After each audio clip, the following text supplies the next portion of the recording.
Hello and welcome to Covenant Conversations. My name is Kyle Burkholder, and on today's episode, we talk to Casey Andis, our Discipleship Director here at Covenant Church, about the masculine mandate. We'll be answering the question of what is the sacred calling of man, and then how do we apply that if we are husbands or fathers, if we have work and in friendship.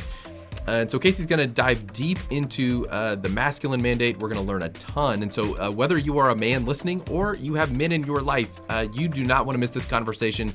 It is going to be fantastic. And so without further ado, let's get into today's conversation.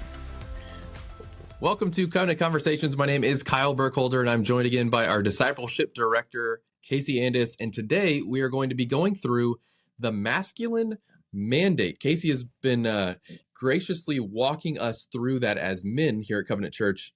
We have regular gatherings, and so we've been kind of going through the high-level concepts of that in larger format. But what we wanted to do today is give him a chance to talk in a little bit more detail about some of these concepts. And so before we even get into that, he is at casey@bgcovenant.org. If this is something, the topic today, or even just digging more into what does it mean to be a man, email Casey. We would love to connect you with other men in a group. We would love to even figure out how to start a small book study with you in this book so we can help you on that journey, because there's such richness in this that we want to make sure everybody has access. So Casey, thanks for being here. Thanks for leading us through the masculine mandate. Let me start with our first question. I'm just going to jump in. The masculine mandate says there is a sacred calling of man. So Casey, what is the sacred calling of man? Yes, so the sacred calling of man, we get from Genesis 2:15. So I'm going to read that for us. It says, the Lord God took the man and put him in the Garden of Eden to work it and to keep it. And so in other words, we are to devote ourselves to building and protecting everything that is in our charge. And so the author puts it this way: we are to cause good things to grow and keep precious things safe. Which is, I love that concept. It's a really simple concept. There's a lot of, I feel like there's a lot of bad things, or bad definitions of what masculinity is.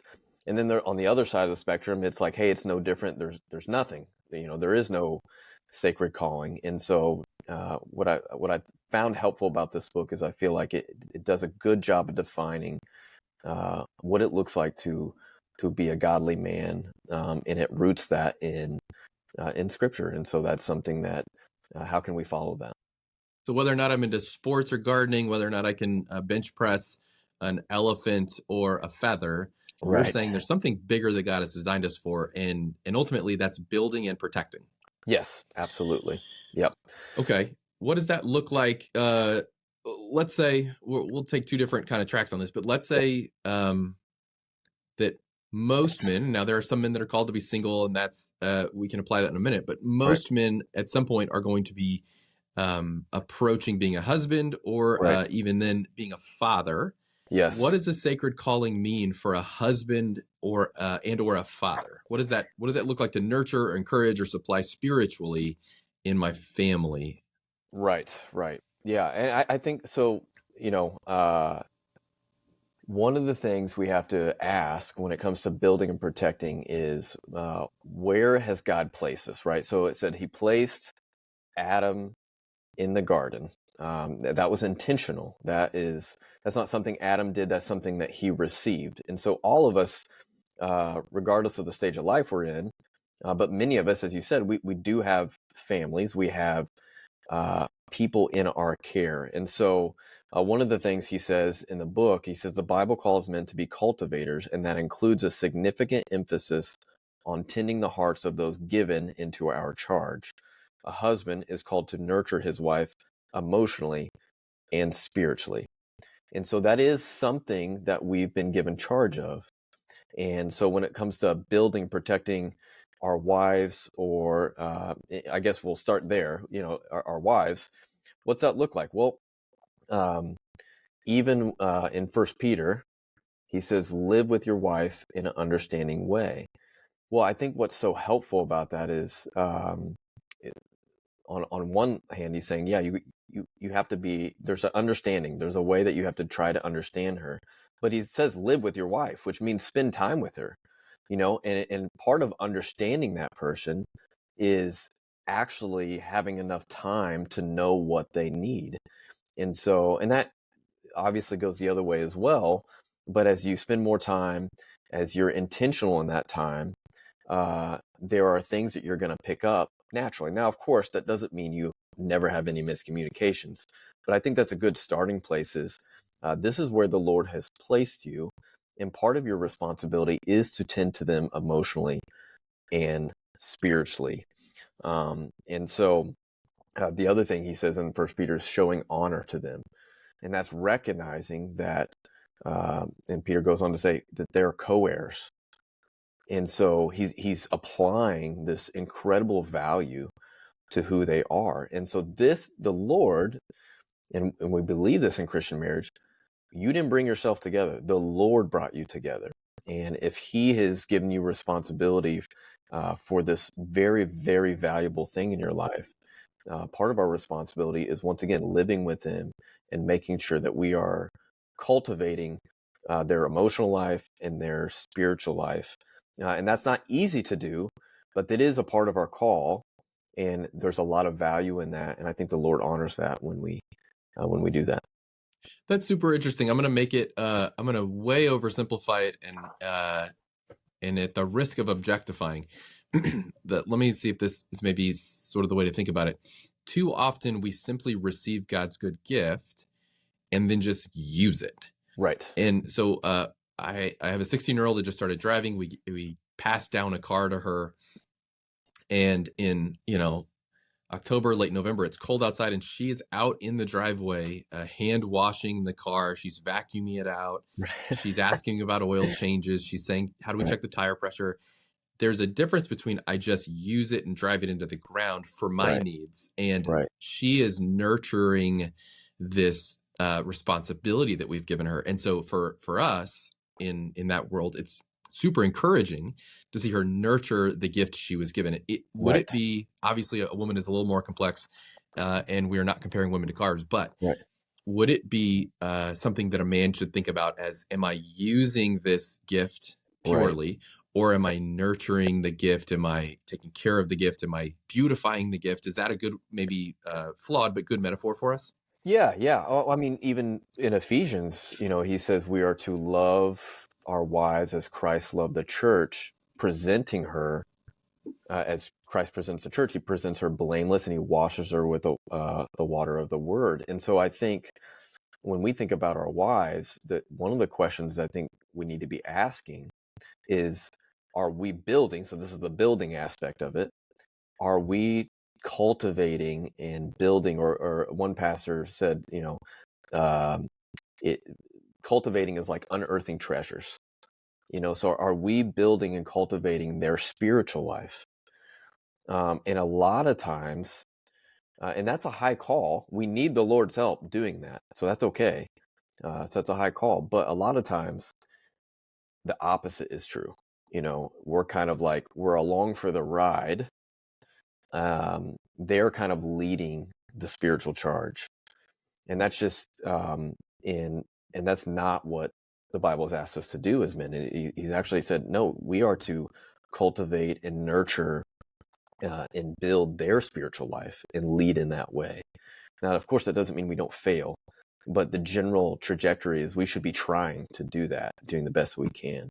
And I think the other aspect is and we all love this, all men love the idea of protecting their wife, right? So it's like, man, if someone comes into the house and your wife is in danger, we love the idea of physically protecting them, and we should. That is a good thing.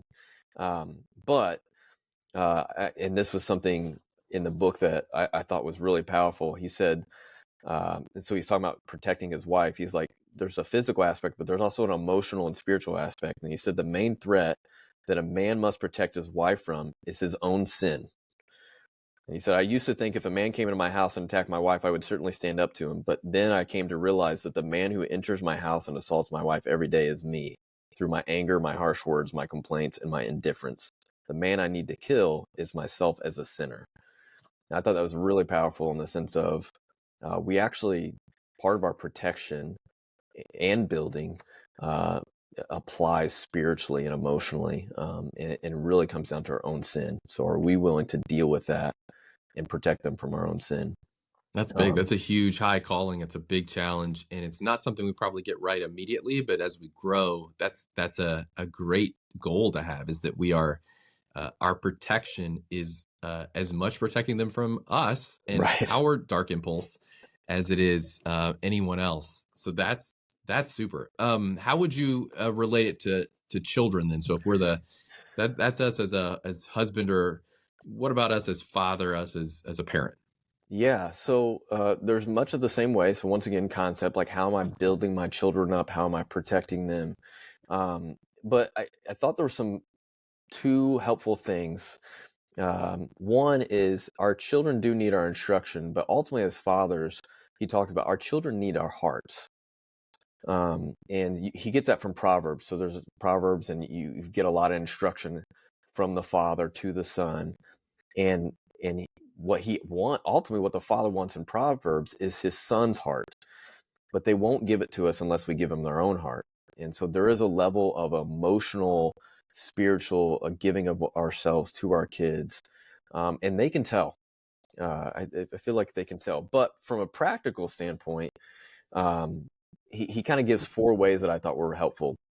And this is something that I've actually been thinking about recently, of kind of noting to myself, did I check off these 4 ways? And he says we should read with our kids, pray with our kids, work with our kids, and play with our kids. And so I think at the end of the day, that's a good kind of checklist. Did I do any of these? Did I do any of these things? But ideally, did I do all these things today? And I noticed, for a lot of guys, I've talked about this with other dads, working with our kids might be the hardest, right? I remember being a kid and, getting to hold the flashlight for my dad, and it takes longer when your kids are involved in that work. But I think it's valuable for them, and it's actually valuable for us. Will you go through the list one more time, just real slowly, because somebody listened and was like, I remember play and pray, but what are the rest? Right. So go Yeah. through them one more time. Yes. So do we read with our kids? Do we pray with our kids? Do we work with them? And do we play with them? And I think from a devotional standpoint, the reading and praying can be done in one sitting. Now it doesn't always have to. We should read other books as well, but I think that aspect of and that helps us. We talk about Bible reading in other podcasts. That helps us as well. I hate to tell you guys, but that counts. As reading your Bible is when you do it with your family. So If I'm a single man, as an offshoot, I'm single, I'm younger, yes, or I'm divorced and single. However, I found myself in a single spot in life, and maybe yes, I'm no longer interested in being a husband, or I never had the ability to be my right. father, whatever. That sacred calling of building and protecting. Can you find a way that I'm not left out of this sacred calling? How do I apply that in my life if I'm single? Yeah, absolutely. For one, when the Bible talks about the church, it almost always uses family terms anyway. So if you're single, you still have brothers and sisters in the church, and that principle still applies. There are still things that are in your care that you're meant to build and protect and nurture. And so I think it's Second Timothy, but he talks about, hey, older men teach younger men, and older women teach younger women. Younger men relate to the older women like they're your mom, and relate to to the younger women as your sisters. And so we still have a responsibility to care for one another, even if we haven't been placed in a position where we have a family. But I can tell you this, there are youth in our church and kids in our church that would love for our younger men to take an interest in discipling and mentoring them. And your responsibility is still the same. You are to build and protect them in a spiritual nature, in a physical nature as well. And so whether you're single, whether you're divorced, whether you don't have that nuclear family of a wife and kids, there are still men and women in this church that need you to operate under this mandate. That's great. No, that's super helpful, and I think that that's good. It's universal, and it applies no matter where you are, what's your context. I like that a lot. A grandfather is going to apply to additional generations, and so Right. keeping that in mind, that it really is about where he's planted us. Are we Right. doing what he's called us to do? That's excellent. Yep. So speaking of where he's planted us, how does this apply to my work and my friendships? So as I think about building and protecting, I think about the work God's given us. Some people have jobs they detest, and they got to do them to pay the bills. Some people have a lot of friends, and some people have a few. What am I doing with building and protecting the sacred calling with friendships and my work life? Yeah. So we'll start with work.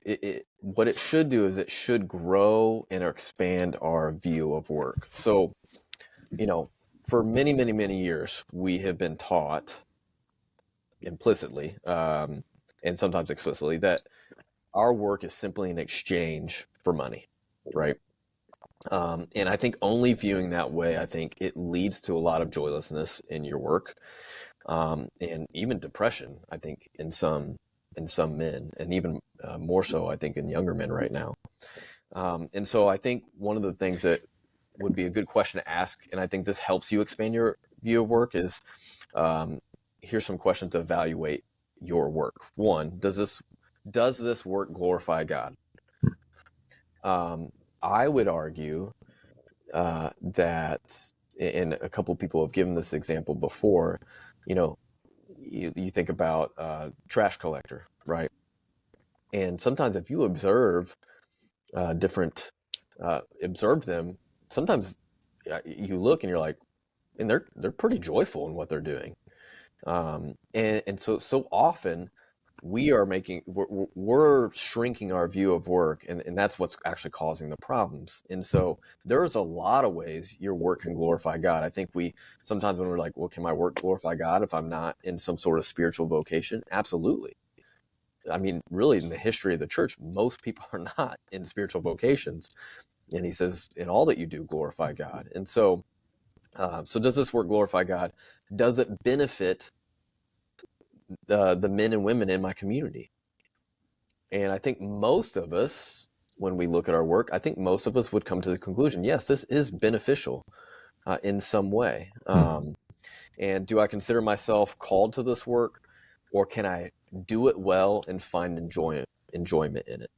So that's a good question, I think, to ask is, can I do this well, and can I find enjoyment in it?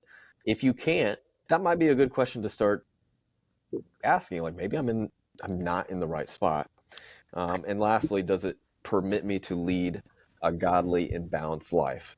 Now, I think this one I think there's been some correction in our culture with this. But there is a level of, if your work, especially if you have a wife and kids, if your work requires so much of you that you can no longer build and protect your wife and kids, as we've already talked about, that is worth asking. This might not be the right thing, even if it's providing in amazing ways financially. There may be requirements that it's like, I can't take this other responsibility and keep this one. So those are hard questions to ask, but that's something to evaluate. That's a good way to think about it, and I think it's a helpful construct with every job. In every job that we are getting paid, there is a transaction. So that Right. we have to acknowledge there is a transaction. Yeah. The next level way to do it, kind of what you're saying, is let's think of it as more than that. Can it be a relational thing as well? Can it be a service oriented thing as well? So I cannot think off the top of my head any job on earth that doesn't have some relational aspect. Even somebody working at home in their basement, online, doing code work for creating websites or on the other side of the world. Well, someone on the other side of the world is going to use that website. And so there's still, even in that, am I serving humanity? Am I honoring God in my diligence? I think there's something really powerful about going, how do I zoom out of the transaction I'm showing up for and really ask, in what way is this honoring God? In what way is my diligence modeling for my kids what it looks like to provide a challenge? I think for younger generations is the happiness challenge. Yeah. That I'm not happy where I am, so I'm moving on. And I wouldn't tell somebody not to do that. I would say, there is a real challenge to staying where you are and doing hard things while you Right. look for the next better thing. Right. Um, Th- so how does any of that land on you? Yeah, I'm actually glad you brought that up, because I was just talking this yesterday with someone where he made a note that his dad has been in the same job for 40 years and he's already had like 12 jobs. And that's, neither is right or wrong, but it is an interesting observation. I will say this, I think there is joy to be had in our work, but I think that a lot of times we frame it the wrong way. And so I think when it comes to our work, the question that you need to be asking is not just, does this make me happy and joyful? Because there's going to be hardship in it no matter what. I think the question, we need to flip it and say, where do I want to spend my life in serving others? Because there's going to be afflictions and pain no matter where that is. Like, I'm super thankful that I have been given the gift of marriage and family. There's still hardship in that, and I'll gladly spend and have hardship in that area. So the same thing you can ask about your work. Where do I want to have my pain and affliction? Mm-hmm. Almost. Yeah, there will be toil. I mean, the scripture is Right. really clear. This is what is waiting for you in your labor. There will be toil and there will be pain. Right. I would go one step further, and maybe I'll take it too far, but I would say our job, as Jesus has kind of given us in joining him in the work of the kingdom, is injecting heaven into the things of earth. We are to be heaven bringers, kingdom bringers. And so before I ask if a job makes me happy, Right. my first question should be, can I effectively inject joy and love and peace and patience? Can I inject kingdom into the world through this job? So like an Right. example, I worked at, it's been 20 plus years, over 20 years. I worked at Starbucks for 18 months. Right. And I'd just been a missionary. I came back. I didn't know what I wanted to do. So I was like, let me just get to work, which is part of it. Let me be diligent and do Right. something, and I'll figure it out as I go. So I went to work for Starbucks, and there were not drive-throughs then, but still, it was largely, it's essentially fast food work that we tried to pretend wasn't because it was coffee. Right. But fast-paced, a lot of do this, don't do that, not much pay, people complaining about everything.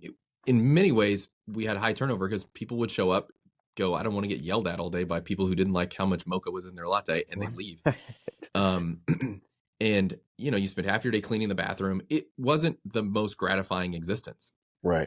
I still think it was one of my favorite jobs I've ever had, Mm-hmm. because what it allowed me was the ability to inject kingdom and inject joy into so many people's days. So whether I had a 30-second interaction with somebody over their order, or I had coworkers who had 2 or 3 jobs, and this was one of them that they were just trying to get by, I could be an encouragement in that place. And so I never felt like that job was a beatdown, Right. as much as it wasn't. It was physically taxing. It was mentally exhausting. It was low pay. All the things you would say, that's a Right. terrible job. Right. It was one of my favorite jobs because the avenues to kingdom bringing were so clear to me. Right. And so I think as men, if we would reframe, does this make me happy? Right. That could be the 9th question down the list. The first question should be, is this how God is inviting me to bring the kingdom right now? And if so, then I get to be a kingdom builder in my everyday, and that starts to fulfill that sacred calling. And that's probably why it was so fulfilling for me, because I was fulfilling my sacred calling in something as stupid as selling overpriced coffee. Yes. And I haven't always had every job like that. Some jobs I go and I'm like, there is no joy here. I was cutting down trees on a ranch one summer. There was no one there. It was just me. I hated the work. It's 110 degrees, snakes everywhere. And I thought, I can do this to honor God in my isolation, but I can't inject joy here. There's nothing for me to bring kingdom wise here. And so that job I left pretty quickly.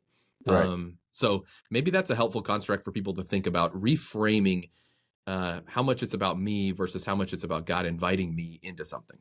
Right. Absolutely. And that just goes once again back to where has he placed you? Now, that doesn't mean you can't ever leave. That doesn't mean you can't even long for something else that you feel like you can glorify him. But there is a level of, can I receive the fruit that is given and forget about the one that desired, and if he placed you in Starbucks, and I've heard one guy that he was the owner of a bunch of mechanic shops, and he was like, this is not known as a industry of integrity, and that's what I want to bring to it. I want to bring integrity into this industry. So I think whatever industry you're in, whatever job you have, I think those are valuable questions of how can I build and cultivate spiritual fruit here. Yeah, it's not math. It's a lot of art to figure it out. I'll finish the story by giving those the guys who are going, wait a minute, so I'm supposed to go work fast food now? Like, I left that job. The reason I left that job was I had gotten married in the midst of working there, and I needed to provide more for my spouse. Right. And so the low pay did become an impediment to me building the life that was needed for my spouse. And so I eventually went to work at a bank, and it was less gratifying in the joy-bringing stints, but I had to find new pathways. Right. And so there are times that it's money or it's a circumstance that changes our way. And yet, are we asking the first question, okay, now I'm here. All right, how do I bring kingdom here? How do I bring purpose here? Right. So that's really good. How do I do this in friendships then? So if I've got my wife, I've got my kids, or I'm single, we've talked through that. I've got my work and my stuff I do during the week. Now I've got men are bad at friendships to begin with. Yes. So how do I live out my sacred calling as a man in friendship? Yeah. So, when it comes to friendship, that might actually take the most work for men, I think. And it makes sense. And I would say for the majority of people listening, there's just limited time. And so how do I make these friendships work? How do I build and cultivate them? And I think one of the best examples, and he talks about this in the book, one of the best examples of friendship is Jonathan and David. And for those of you who aren't familiar, Jonathan is the king's son, King Saul's son, and David basically has already at this point been anointed. He's going to be the king. And Jonathan, you think in today's world, that's something that would actually give him reason to not appreciate David, right? To not be friends with him. And David is basically running for his life from Saul, and Jonathan, at a great risk to himself, to his own success, to his own life and own family relationship, comes to David's side to help him in his time of need. And I think we all long for friendships, but you see in that example of Jonathan, he had to sacrifice a lot in order to be that good friend. And so I think we all long for that. And I think for us, we have to ask, are we willing to do that type of sacrifice and put that type of work in? And so for some of us, that's going to mean instead of getting up and getting to work, or getting up at 7 to go to work, I'm going to have to get up at 6 so I can be a part of a men's group priorhand to try to develop that relationship. Now, I will say this, we can get this in the podcast, but there's a lot of challenges, right? We're husbands, we're fathers, we're supposed to maintain our relationship with Jesus, help our family maintain their relationship with Jesus, also glorify God in our work, and now I'm supposed to do friendships. That is a lot. We do need the Lord's grace in order to do that. But I think friendships allow us to, in some ways, deal and lean on someone as we're trying to manage all the other responsibilities that we have. And that's why they're so important, because we're weak. We are limited. And so we should take time to work and sacrifice our time to work on those friendships. That's really powerful. So in a sense, when we have right friendships and we've invested in them well, they actually, the return on that investment is often they will be the encouragement that helps us do the actual other things of the sacred calling well. So right. I will be a better husband, or it will be easier is not the right word, but let's use it. It'll be slightly easier to be a good husband because I have the encouragement of a friend. I'll be better, be easier. I'll have a clearer sense of what it means to be a good father because I have an encouraging friend. And so That's it. We're lock arms partnership. We can get that. But that would require intentional friendship, which is different than we get together and watch the football game. This is we get together and watch the football game, and we also on occasion get together and really talk about the real things of life. Right. Yeah. So even in the Jonathan and David story, Jonathan he doesn't just come to David's side. He comes to his side and he speaks truth to him. Like, hey, remember God's promise. And I think that's where what you're referring to is we don't just need someone to hang out with. We need someone to come and speak truth to us. And sometimes that's a promise that encourages us when we're low. And sometimes that's correction when we're living in pride and sin, and we need someone to help us back on the path. And so that requires us to know that truth, though, and that requires us to know that truth together. So that's great. I was listening to a leadership speech presentation not that long ago, and they posed the rhetorical question of how many people should a leader lead? Like, what's the ideal number? And his answer to his own question was the leader should lead as many people as he can effectively lead. For some, and he has a framework for weekly check-ins, and so he's like, but if you can do this level of leadership with 2 people, that's your limit. If you can do it with 12 people, that's your limit. Right. And so a lot of times guys struggle with friendship because they like, am I supposed to have 1 million friends? Am I supposed to have one friend? Like, and I think the answer is very similar for men to go, we'll start with 1. If you can cultivate intentional relationship with depth, authenticity, that's enjoyable, but encouraging in all of the important ways that we've set aside. If you can cultivate one of those relationships, and that's all you can handle in this season of your life, we'll cultivate one of them. Right. And if you're in a season of your life, we have some retired guys that are listening, and they have a little bit more time on their hand. They got golfing buddies, they got this buddy, that buddy, and you could have 5 or 6 or 12, and you can have intentional, real relationship with that many men. Then have 5 or 6 or 12. But the number of men you should have friendships with is as many as you can have friendship with while still caring for the main things in life. And so I think hopefully that's an encouragement, because I think a lot of men struggle with how wide to cast that net and what's really required. And what's required is what you can handle and what encourages you on the path. Right. That makes a lot of sense. And I think even with that too is obviously finding the time can be hard, especially if you have a young family.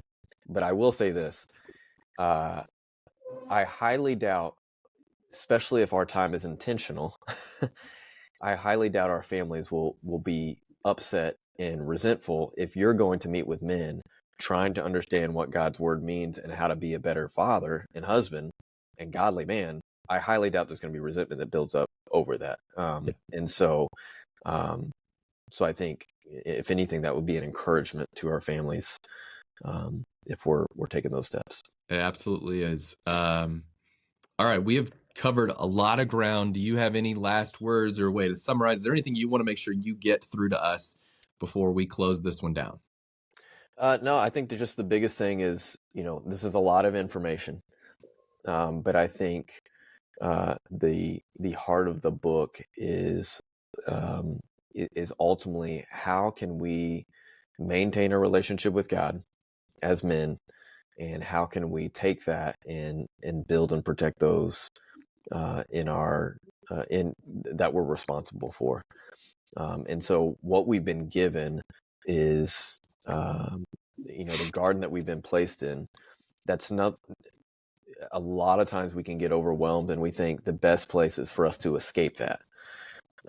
But that's not the answer. And so I think what we've been given, there's a lot of joy and purpose in realizing, so there's some burden with it too, but there's also a lot of joy to see the purpose of, I get to build and nurture and cultivate my family, my work, and my friendships. I think framing it that way, people would be surprised as you take steps that there's more joy than there's burden, I guess I should say. I love it.